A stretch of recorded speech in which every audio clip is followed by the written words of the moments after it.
Now look at your sister and throw her kisses until I say you should stop. Until I say you should stop. Let it keep going. Let it keep going. Let it keep going. Thank you very much. God bless you. Thank you. We love you so much. Thank you. Abdulateef, where are you?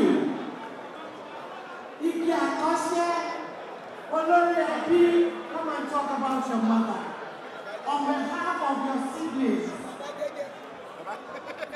I know if Oma were to be around, if Oyinle were to be around, Abdulateef, alias Baba Jeje, easy going. Oh yeah, come and talk about your mom. Abdulateef Olawale, this is an opportunity for you.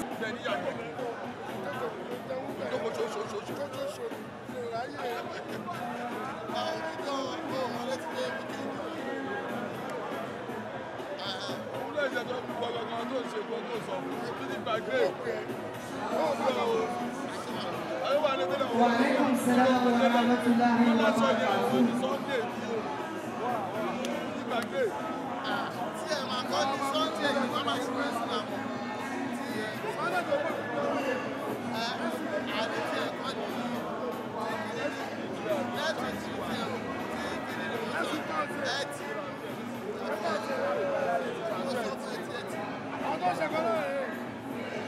What's the shit for me or she family?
You are a beautiful person inside and out.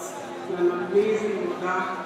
You personally taught me what humility is all about. And I'm glad for all of the lessons. We are happy for all of the sacrifices. We are glad that you gave us an amazing memories. You gave us beautiful memories. We are super happy that you are our mother. We are happy to call you our mother, our number one. We love you so much. Thank you so much, Mommy. Thank you.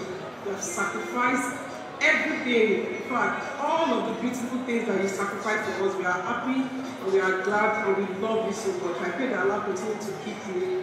I pray that Allah continue to guide you. I hope that you continue to live as much as you want.